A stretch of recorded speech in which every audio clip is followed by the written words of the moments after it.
It's a pleasure right now to be joined by Brandon Thatch, who's on the line with us. Coming up this Saturday night, he will be headlining his very first card. It is Fight Night from Broomfield, Colorado. Brandon Thatch, Benson, Henderson. Brandon joining us now just a week out from this fight. Brandon, it's been a roller coaster going into this fight, and now all of a sudden your first main event and you're taking on former lightweight champion Benson Henderson. Is this a lot to digest for you over the past couple of days of where this whole fight has gone for you and now walking into your first main event? Absolutely. I talked just a little bit with Damien from Fox Sports, and I told him it's been a roller coaster, but in the end, I'm very grateful that Benson stepped up and has accepted the fight, and I'm just very, very excited to be able to fight. I had a long way off, and I'm just excited to get back in the cage, let alone be in a main event and in my backyard. I'm doing it in my house, and it's nothing new. It's nothing new. It's exciting, and I feel the love. There's no added pressure. I'm going to feel the support and the love from Denver, Colorado, and so is he. He's going to feel the energy that I have in that room. So much is always discussed, Brandon, when we're going into a card that's in Colorado and elevation comes into the equation. We've seen guys that, we see them notoriously, they have very good cardio. When they're fighting at sea level, you go to Colorado, it's a different story. You train there. What are some of the aspects you find that are the biggest differences, just to lay out for fans, the big differences of when you are fighting at elevation, as you two will be next Saturday night? It's a huge advantage, and anyone who's ever played any sports here in Colorado knows about it. You don't necessarily feel it being here, but if you're from somewhere else or you spend a lot of time somewhere else and then you come back to Colorado, it's something you feel right away. So come second, third round, you're going to feel the elevation, and those lungs are going to start tightening up, and the blood's going to start flowing less and less, and it's going to burn. Brandon, Robin Black here. When you took that year off, at the time you were saying you were doing it because you wanted to kind of retool and come back a different fighter. What was it about that Paulo Thiago fight? I mean, our impression was that you would go in and literally go to break guys, and you broke him, but was it sort of a wake-up call that these guys are going to take even more to break? Absolutely. Every time I fight, I'm fighting higher level, higher caliber guys, and it's not going to be something that I continue to just run through cats. And as I progress in this sport, my technique and my skills are going to have to progress as well. Now, you haven't been to a third round for a long time, and that's a good thing. When you can go in there and knee people in the head and get paid and go home and make the night shorter, you make more money per second. But, this guy has a reputation of being kind of hard to finish and hard to catch and a decision fighter. When you haven't been there that long, how do you maintain, how do you control yourself so you don't blow so much because you're so excited to be back, you're so excited to show what you can do, you're an aggressive fighter. How do you kind of pace yourself to be able to be as strong as you want to be if there is a second or third round?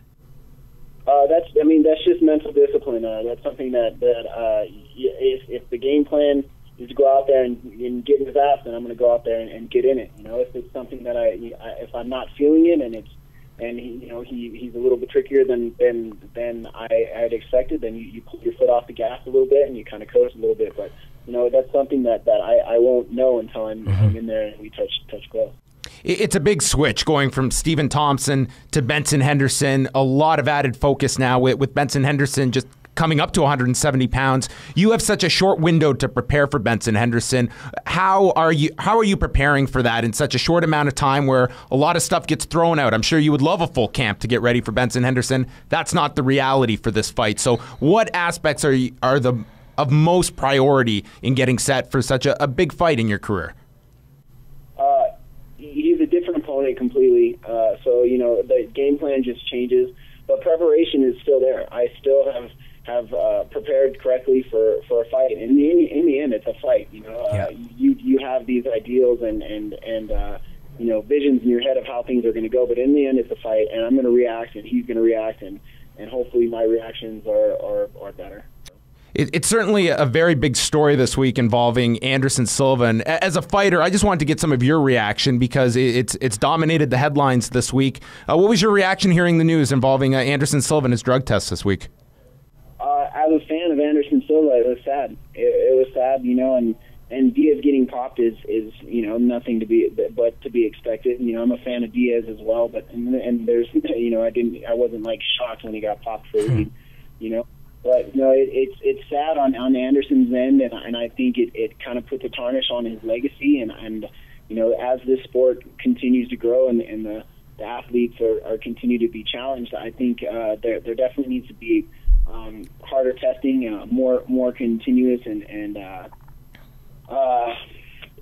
just needs to be more testing. Yeah. And the guys that are all of us need to kind of own up to the rules and have respect for the sport and have a little bit of honor that goes with it. And I don't know what his doctors were prescribing him or what what was said, but I feel bad for Henderson. I feel bad for the sport, and as a fan, I feel a little disappointed, and it just sucks. There's no other way to put it. It just sucks. Yeah.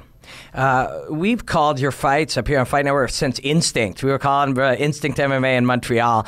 And one thing we always picked up about you is that you're a martial artist. You're a competitive athlete, but you are a martial artist. And that's a real big difference sometimes, I think, for some of these guys who are just striving to succeed at all costs. Talk to us a little bit about that. What does that mean to you? 100%.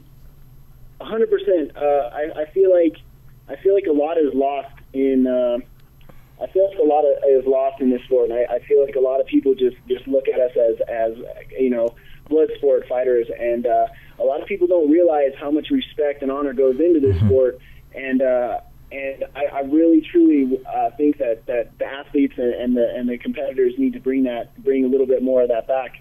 And I pride myself on the fact that I respect my opponent, my teammates, my coaches, the fans, the refs, anyone that's involved in the sport. I have the utmost respect, and I truly feel that respect needs to be a bigger part of the sport. It's a very intriguing fight. It's coming up next Saturday night. Brandon Thatch, Benson Henderson, Saturday night, February the 14th. You can catch the prelim fights here on Fight Network. Main card, 10 p.m. Eastern on TSN 5, headlined by Henderson and our man Brandon Thatch, who stopped by. We really appreciate it, Brandon. All the best during fight week and leading up to Saturday night. We'll be watching. Yeah, thanks for giving us your time, man. Thank you. Much love.